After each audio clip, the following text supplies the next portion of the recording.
Hello Trail Dogs! Last time on YouTube's most seldom seen mountain biking channel, I made a promise to make a wheel building video. Unfortunately, I intend to keep that promise. Yes, instead of going to professional, you've come here for wheel building advice. Well, I suppose the least I can do is make it entertaining for you. My name is Gary. Welcome to One by Bikes.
Alright then, so you've decided you're going to build your own wheels. Good for you. But are there any reasons why you shouldn't? Well, the first one is cost. Unfortunately, building your own wheels will not necessarily make the wheel cheaper for you, the end user. A big company or a supplier can make a wheel much cheaper than you can yourself. This is just a basic fact of market economics. The more you buy in, the cheaper you can let it go out the door. If you're building 2 wheels, it's going to cost you a hell of a lot more than someone who's going to make 2,000 wheels. Let me illustrate that for you. Okay then, so here we have a popular mountain biking website where you can buy all sorts of mountain biking things. And here we have DT Swiss E1900 mountain biking wheel for the back wheel, and they want €214.99, 215. Now, this is from the same company. We are ordering the E532 rim, which is the same as on the E1900, and the DT Swiss 350 straight pull, which is more or less the same as on the complete wheel. If we look at the price here, it's €254.72. So that is €40 more, and we haven't even factored in the cost of the spokes and the nipples. So it's going to cost you a hell of a lot more to build your own wheels. Okay then, so it's more expensive to build a wheel and you've got to build it yourself. Well, why the hell would I want to build my own wheel? Well, there are a couple of really good reasons. The first is it's good fun. No, seriously, it is... What's the best way to put this? It's satisfying. I mean, you're not going, woo, but building something by yourself, particularly something like a wheel, is incredibly satisfying. And the second point as to why you should build your own wheels, well, you don't have to, but why you might want to build your own wheels is that of choice. If you go to a major wheel manufacturer, you get no choice. They give you the rims they want to give you, they give you the spokes and the hubs that they want to give you. If you build it yourself, you can build it with any number of different components to your choosing, and that has got to be a plus. So, you've decided you want to build a wheel. Brilliant. Which component do you choose first? There are nipples, spokes, hubs, and rims. Which do you choose first? I would suggest choosing the rim first.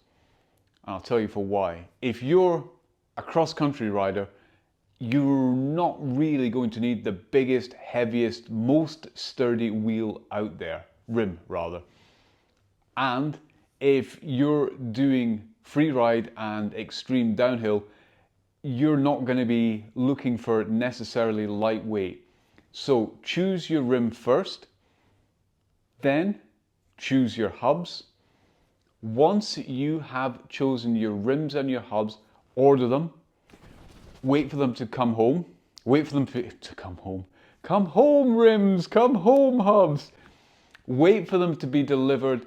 Then you set about choosing your spokes, and specifically spoke lengths. And that is what we're going to get on to now.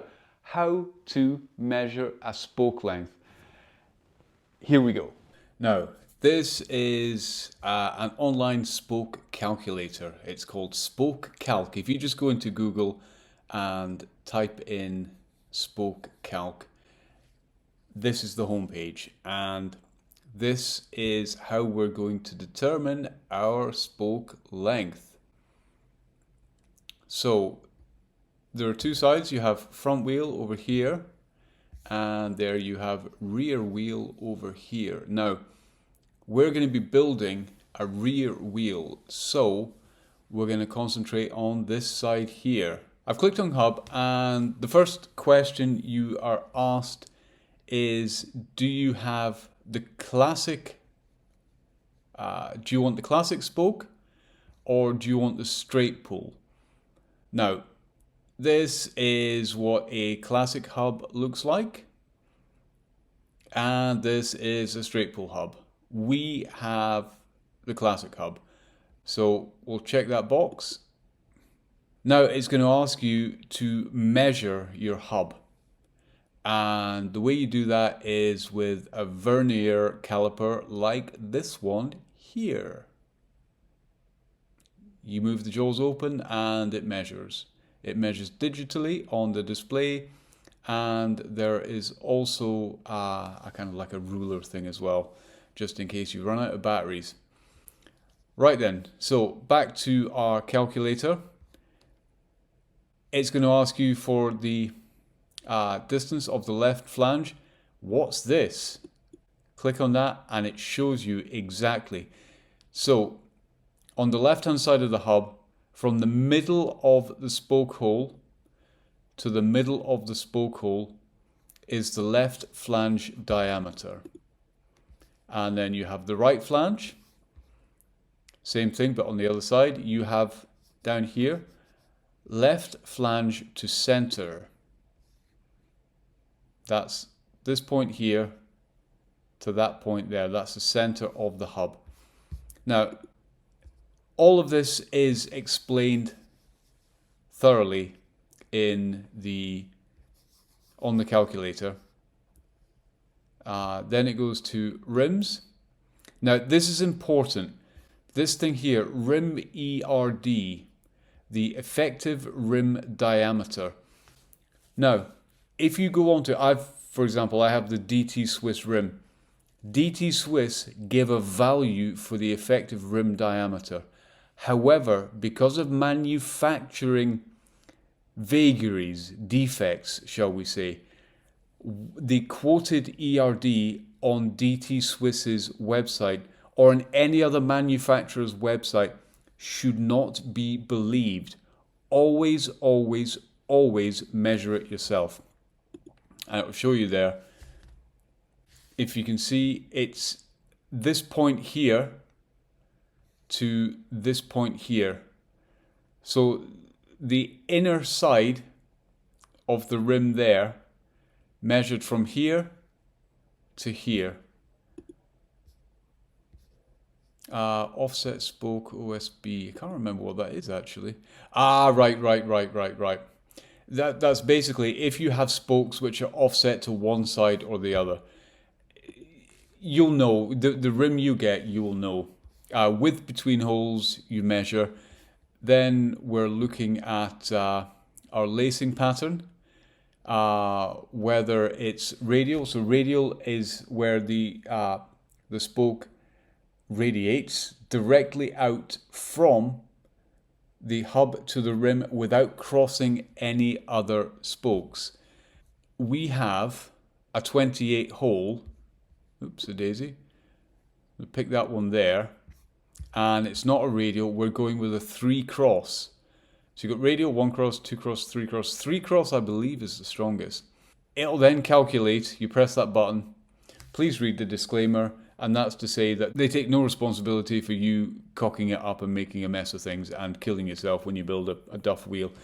But that is the spoke calculator that I used, and I will show you effective rim diameter in a tick. Okay, trail dogs, there's a pretty cool trick which isn't rocket science, which allows you to effectively and accurately measure effective rim diameter. Take an old spoke or 2 of them, cut them so that you still have the threaded end left. Cut them to a certain length. On this one here, I've cut them to 20 centimeters. Now, I know you can only see one, but trust me, there are 2 and they are both the same length. Then, take a spoke nipple and wind it on to the threaded end. Wind it on until it's just about peeking out of the top, so it's flush with the, not the very top of the spoke nipple, but just where you can see that line there. It doesn't want to come out any further than that. Once you've got 2 of them, then we can get going. Okay then, so there we see we have our 2 lengths of spoke. They're directly opposite each other.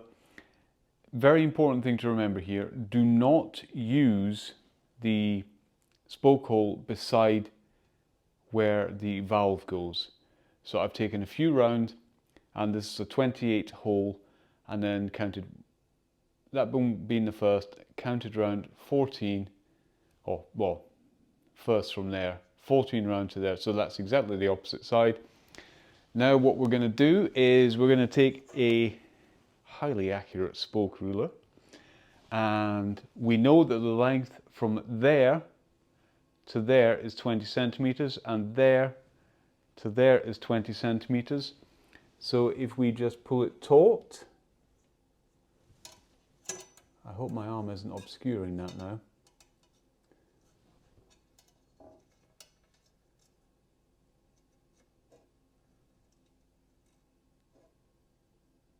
So that gives us, and that is 19.8 centimeters. And that's how we get our spoke length. Well, all right then, so we've ordered our rim, we've got our hubs, we've used our hubs and our rims to measure the effective rim diameter. And why would you use a hub to do that? No idea.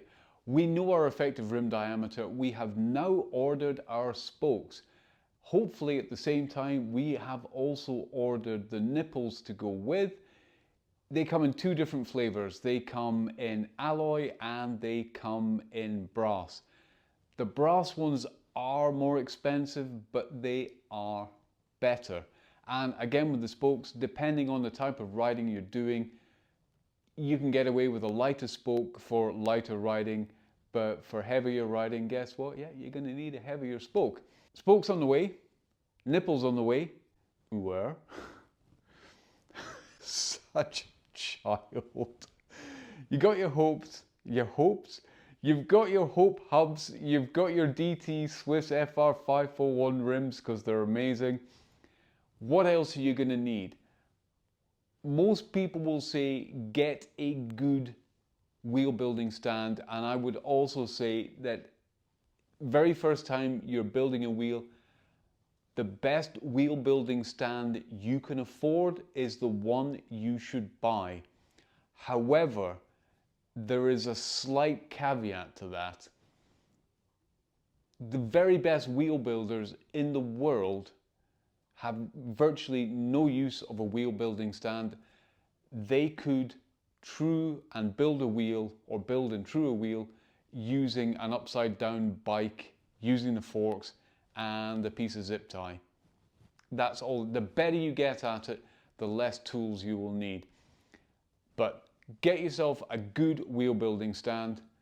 You will also need a spoke key and a spoke driver. A spoke driver is the one that does that sort of thing, and a spoke key goes from the top.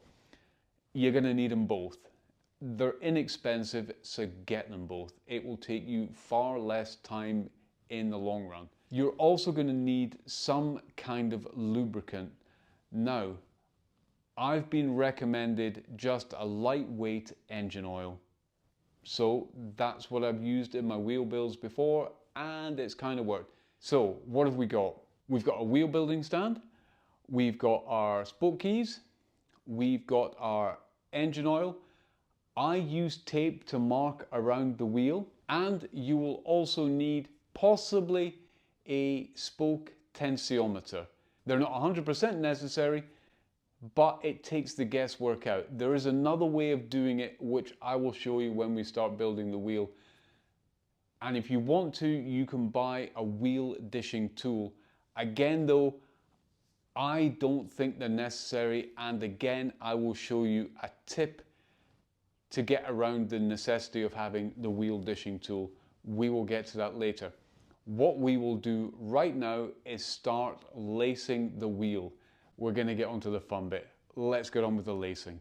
Hey, ladies and gentlemen, there will now follow a series of still photographs with me rambling over the top of them. In this photograph we have our hub, and hopefully you can see there just where I'm marking, that is the brand name of the hub. Now what we want to have that doing is pointing upwards towards the valve hole of the rim, so that the rim's going to be up here, and we want the brand name pointing up the way for no other reason than it's going to look smarter when it's finished. However, and this bit is important, just to the left of the brand name, this is what we're going to call hole 0. Now you see it's not quite in line with the brand name. This is by design. So this is hole 0. And then because we're doing a 3 cross pattern, we have 1 cross, 2 cross, 3 cross. So if it was a radial, it would go from hole 0. If it was a 1 cross design or a 1 cross pattern, it would go from hole 1, 2 cross in hole 2, and 3 cross in hole 3. So 0, 1, 2, 3.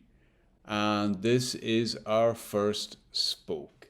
Now unfortunately one spoke will not make a wheel, so here are some more of our first spokes buddies. You can see I've marked it non-drive side here because it's the non-drive side we're starting with, and you can also see these kind of oily splodges. That's because I have dipped all of the spokes into some motor oil just to cover the threads. We don't want to soak them, but we do want to have a little bit of oil on the threads, and that will help us when we are tightening the spokes up. And of course, non-drive side also has buddies, being the drive side. Now we've oiled up and lubricated the threads on the spokes. We are also going to have to lubricate the spoke holes as well, and this we're going to do using a cotton wool bud, like this one here, with a little bit of oil on the end. The cotton wool bud just gets dipped into the hole here and is agitated around the inside just to lube up the inside. This particular build also calls for spoke nipple washers, and because we're lubing everything else up, we're going to lube these as well. So just a little bit, a slight touch of oil just on each one of these, just to help when we are actually tightening them up. I will say that these washers are recommended for downhill and freeride applications by DT Swiss, so we're going to include them on this build. I found that the best way to insert the nipple and the washer into the hole without dropping it inside the rim is to simply use a cocktail stick. Now, important thing to notice, when you try to insert the spoke from this direction, if your cocktail stick has not been snapped off, they're going to meet around here and it's not going to seat properly and it's going to be a pain in the fundament. So what I did was I just snapped it off about there. So the cocktail stick comes up to about there and then I snapped it off, so snapped the pointy bit off. And then just with the friction of the wood, you can more or less hold this bit upside down. You put it anywhere you like. Obviously, you need to be careful for the washer because the washer will just fly off when you least expect it. So be careful of that. Off we go then. Let's get threading. So we have 0 hole and then 1, 2, 3. 3 cross. So we're going to go in this way, in through this hole. We're going to go in from the outside so that the head is on the outside. So it's in from the outside. The spoke will come up through the inside and will head its way towards the rim. In this particular lacing pattern, the first spoke will be connected to the left, the very left of the valve hole. This is the valve hole here, and this is first to the left. So into this hole we'll put our first spoke, and because it's our first spoke, our prime spoke, we're going to mark it, and this is going to help us later on in the build.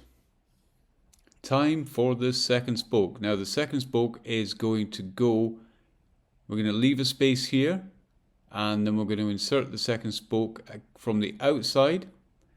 It's going to go in here, and up at the top here we're going to go 1, 2, 3, 4 holes along.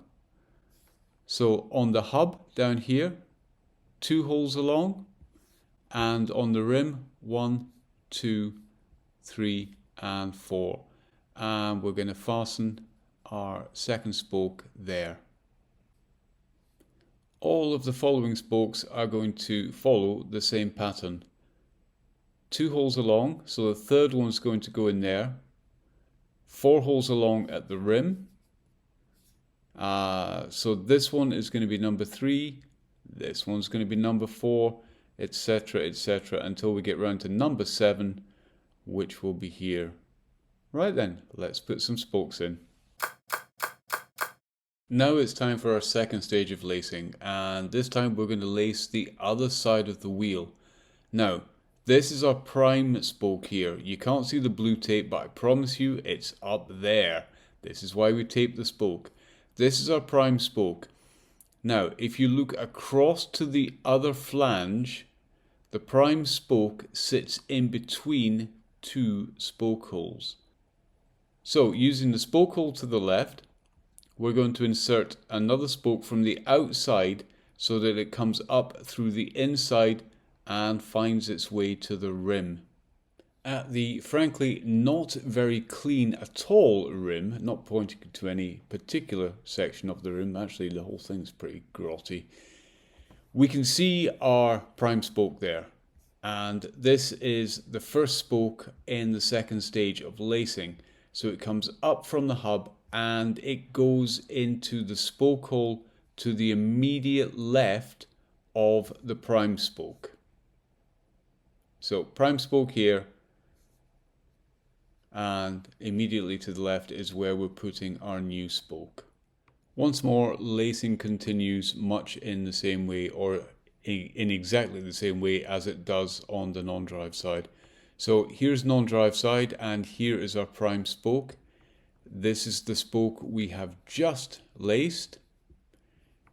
There's a hole, and so the next one along is our second spoke on the drive side, and this is going up to the rim. Just as before, our spoke is going to come up from the rim and it's going to go, this is the non-drive side, it's going to go 1 hole to the left of the non-drive side. Non-drive side here, drive side here. So this is our second phase spoke, number 2 second phase, and it is going immediately to the left of its counterpart. So if we look across here, here's a prime spoke, and then immediately to the left, the non-drive side first spoke. second spoke, immediately to the left, second spoke on the drive side.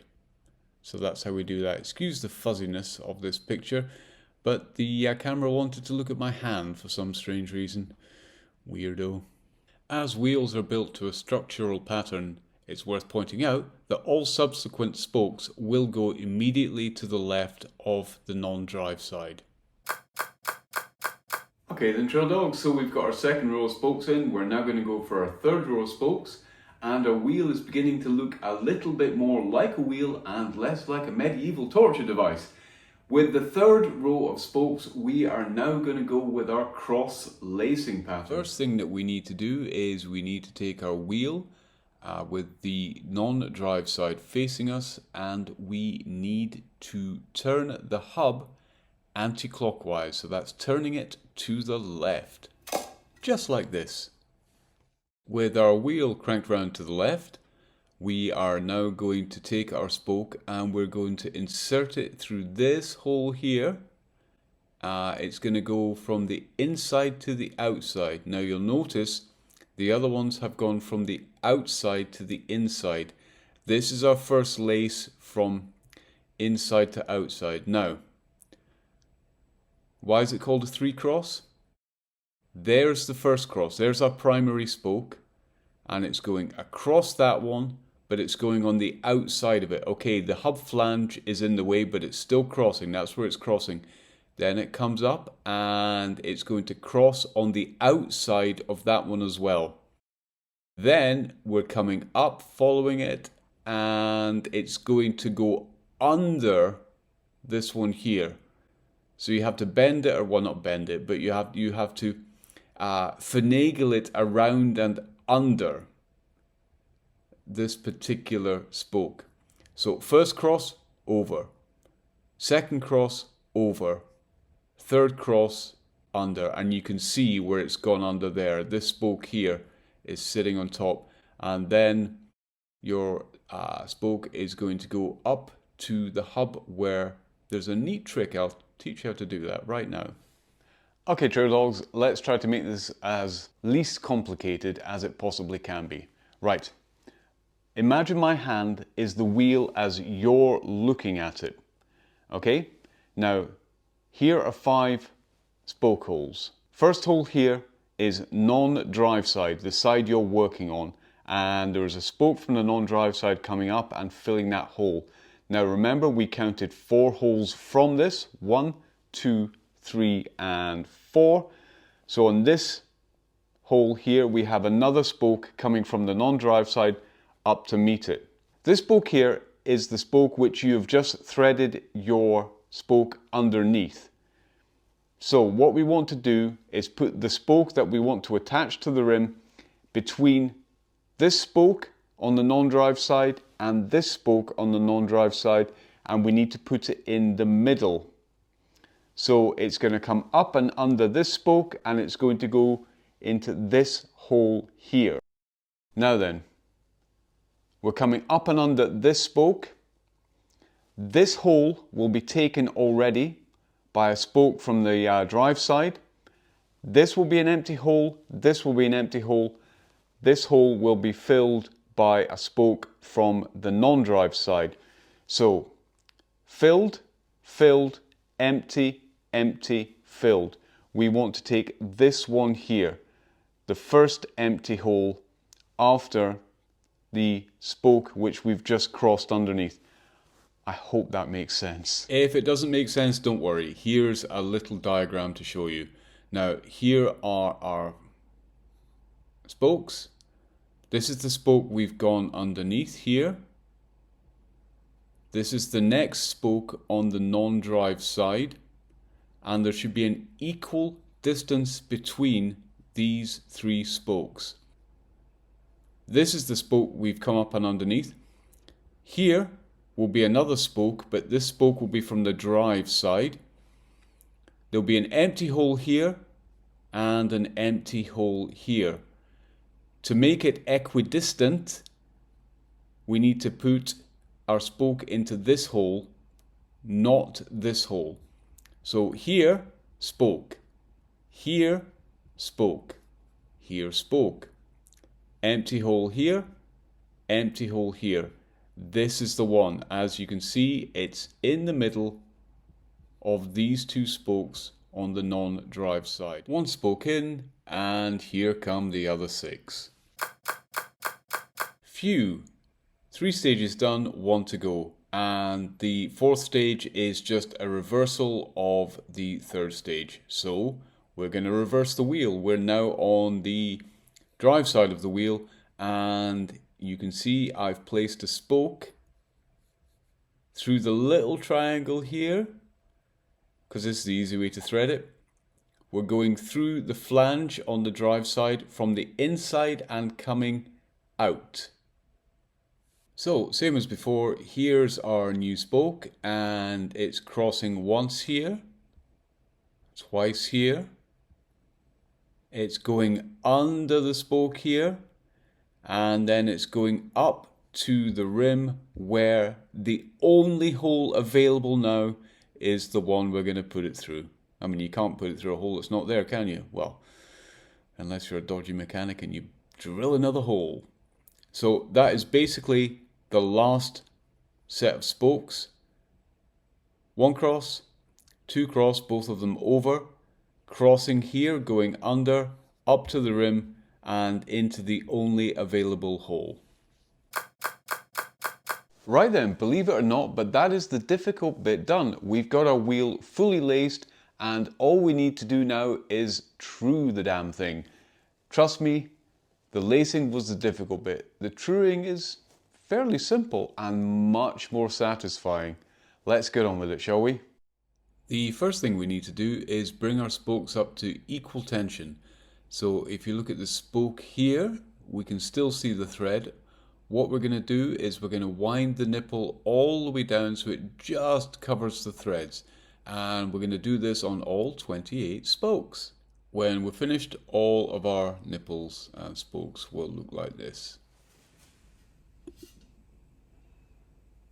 The first thing we're going to do is we are going to tension all of the spokes. So we'll start with the first spoke, the prime spoke, and we will give it 1 full turn. Moving on to the next one, and another full turn. By equally tensioning all of the spokes, we know that we're doing it in a methodical and even manner. So we're not going to have any patches where the tension is greater or any patches where the tension is lesser. Now, 1 turn isn't going to do it. It's probably going to be at least 2 to 3, maybe more. This is a 29-inch wheel, so the spokes are longer than, say, well, certainly longer than the 27.5 and way longer than if you were doing a 26-inch. So just doing every single spoke in turn, we'll wind on at least 1, and then we'll check tension, and then we're probably going to have to do another 2 or 3.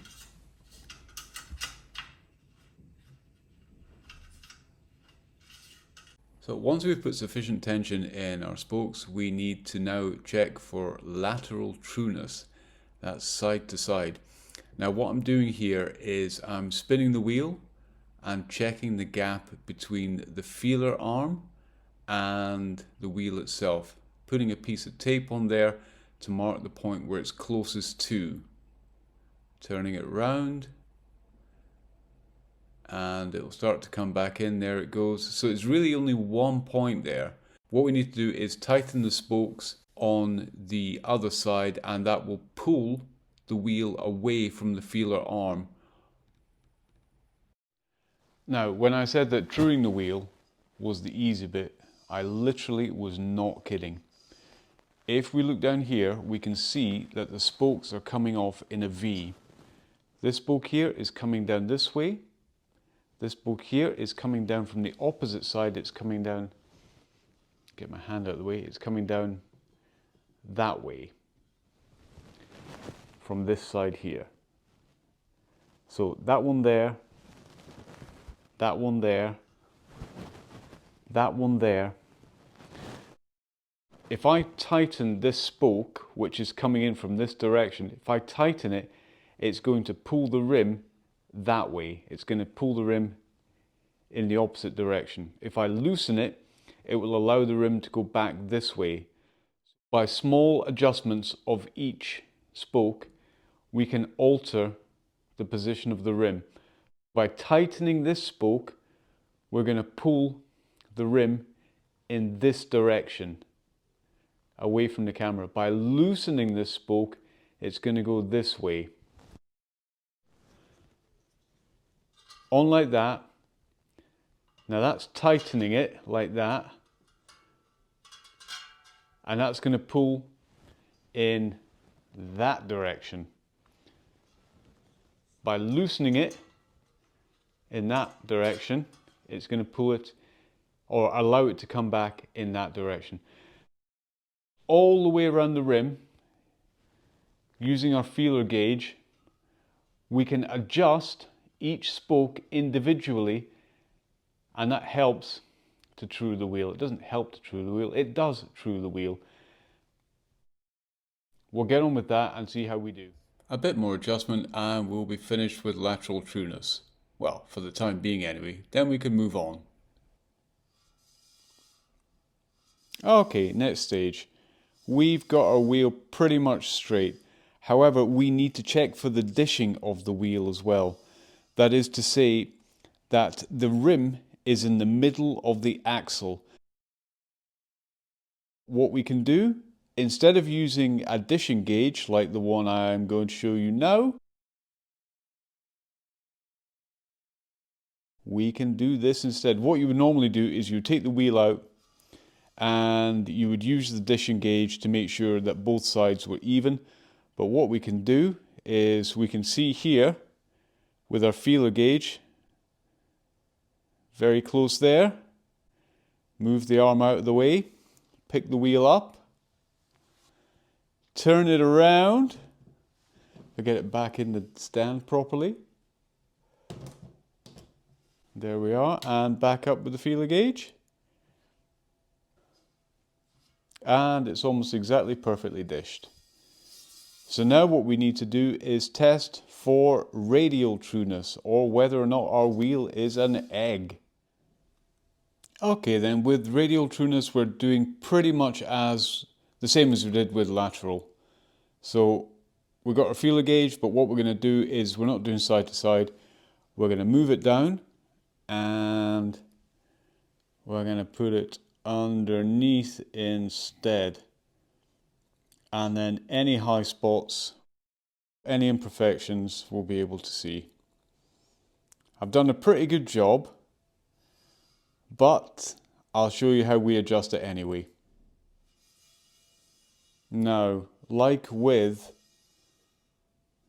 lateral trueness, we adjust radial trueness by tuning the spokes.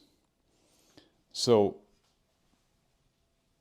if there's a point here which is too low or too high, if it's egged in this direction, we can tighten the spokes and that will pull the rim that way. If it's egged in that direction, we can loosen them and allow it to come back out. Now, if it's one tiny point, it's probably on one spoke only, but what I like to do is I'll take the point of the problem, the middle spoke there, and I'll give that more of a tighten, and then I'll tighten or loosen, depending on what I need to do, the spokes to either side. If it's a larger area, then we'll adjust multiple spokes. But the idea is by tightening or loosening the spokes, we're allowing the rim to move in either one of these directions. Right, just about the final stage. We have our wheel more or less finished. The only thing we need to do now is bed the spokes in. Now, what do I mean by bed the spokes in? If you look closely, you'll see some black marks around the edge of the rim, around the edge of the hub flange. Reason for that is spokes are made out of steel and the hub itself is made out of softer aluminium. So over the lifetime of a wheel, as you ride it, the spokes will dig into the aluminium and they will become loose, and when they become loose, the wheel will go out true. So what we need to do, and I can't believe I'm going to have to do this again, is we need to bed the spokes into the wheel, into the hub. We need to gouge the hub with the spokes, and the best way to do that is crazy. I've seen people squeezing and pressing and all the rest of it, but there's one good way to do it, and I'll show you how to do that now. So trail dogs, as you'll see, the wheel is now on the floor on a piece of yoga mat. This stems back to my days as a yoga master. Not really. Okay, now what I'm going to do is I'm going to put my foot on the cross of the spoke, and I'm going to stand in it and then jump on it. I'm going to do this all the way around. Where did I start? That one there. There. There. There. That one's a bit loose. There.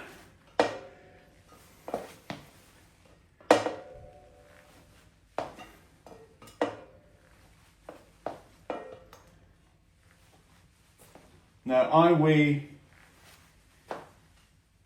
well, in the summer I weigh 78 kilos, in the winter I'm more like 82. And I am, if you watch, both feet off, jumping on them. Turn the wheel over. And same on the other side. Let's start properly this time. There's the valve hole.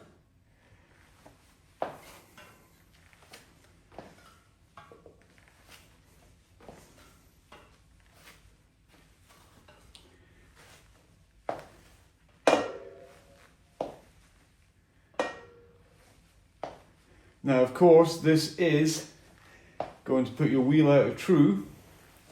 Fortunately, you all know how to true a wheel.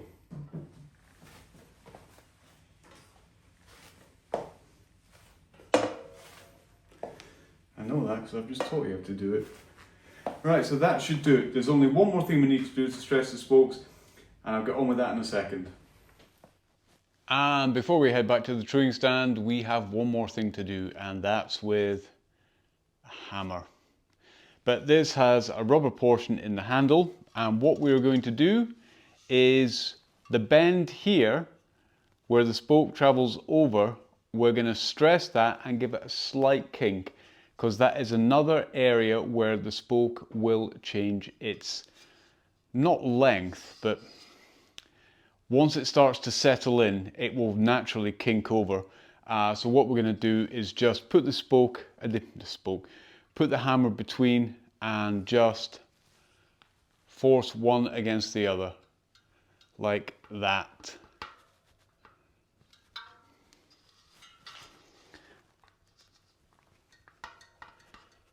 Just putting a slight bend, because it's going to bend over time, so better to do it beforehand, and that way your wheel is less likely to come loose.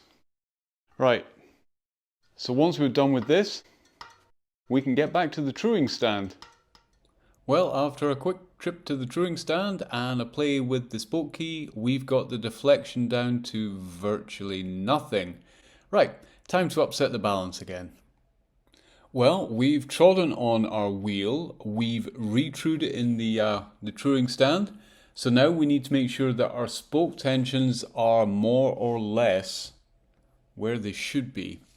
So as we can see, this is Park Tools' own webpage for wheel tension. So we scroll down, we can come to here and spoke settings. So the material our spokes are made of is stainless steel. You also have aluminium, which they ain't, they're too thin. Titanium. You have the shoestring spokes. Spinergy PBOs. I have no idea. peanut butter and orange, maybe. And then carbon fiber. Well, they're certainly not carbon fiber. So steel, they are round, and their minimum thickness is 1.8 millimeters. We can go down, and I've set the variance to 5%. And here are my values for the left side and the right side. And oh dear, what's this? Spoke number 12 on the left hand side shows a value of 22.5. Now that's too high. Now I've gone back and I've tightened that spoke, and then I had to tighten all the other ones beside it and loosen some, and got everything balanced. Now this is no longer 22.5, it is now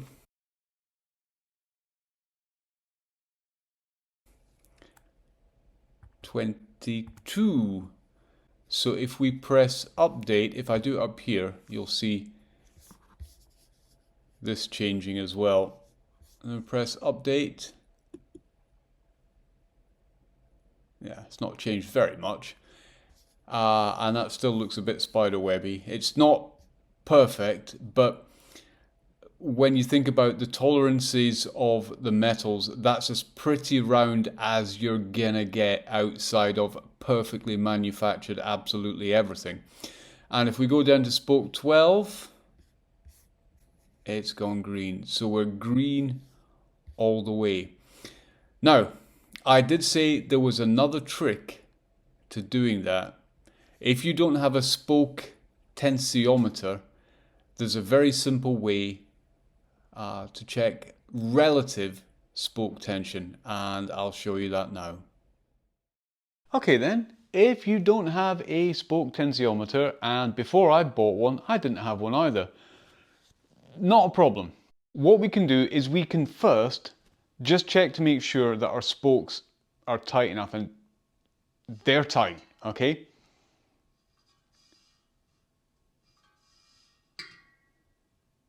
Absolutely tight. But are they evenly tight? This is what we're going to find out now. You've got your wheel, you don't have a spoke tensiometer, but chances are you do have something metal. So all we're going to do is strike. And you should return a kind of even tone. If you got one that sounds different, it's probably not tight enough. So the ones on the other side, the far side here, they're a different tension. You can hear that.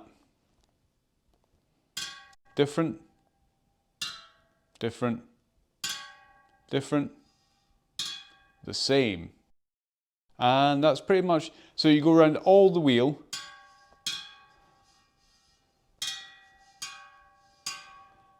And if you hear a bum note, then yeah, time to either loosen or tighten it. And that is basically the trick to getting by without a spoke tensiometer. Hope you enjoyed that. And hope you enjoyed the video. I know it's been a long one, but trust me, it took me much longer to film it, stopping every single time to adjust the camera. Oh damn, I need to go back and refilm this. It's been a bit of a process, but it was well worth it, certainly if it's helped you with your wheel building. Now, if you have liked this video, please consider subscribing.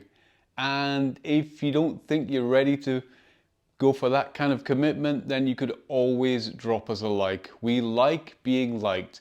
It's because we have such an inferiority complex, and your likes makes us feel better. They do, they do, they do.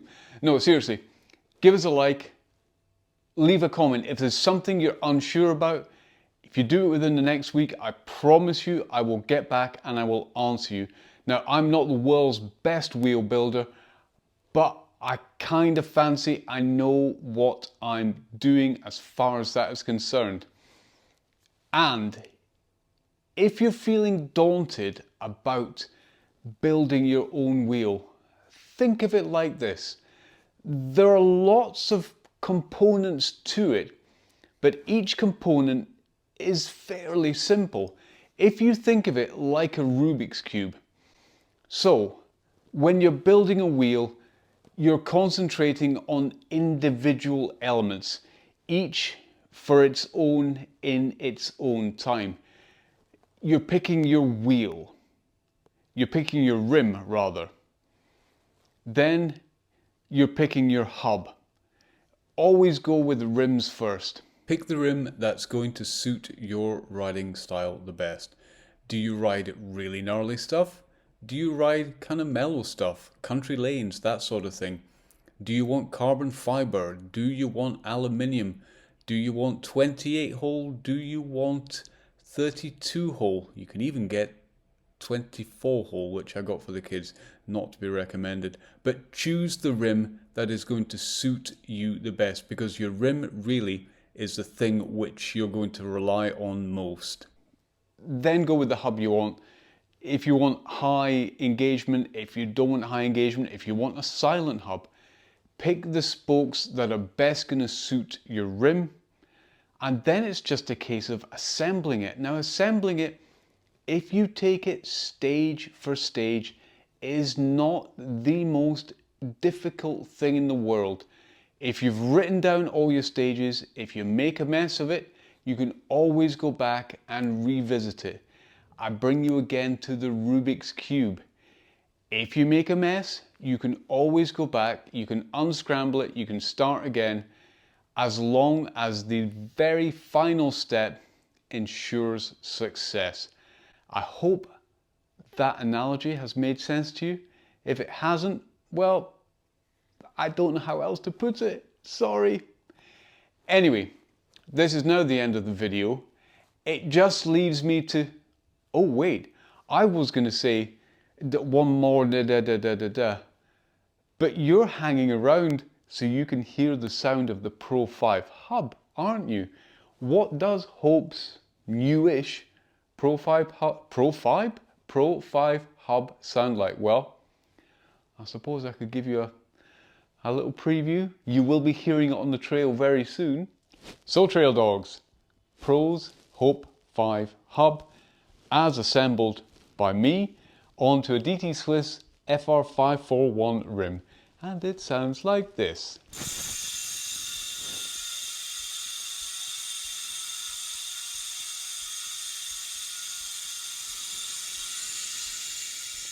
Now it is time for me to say, just in case you forgot, one buy is one more better. In it.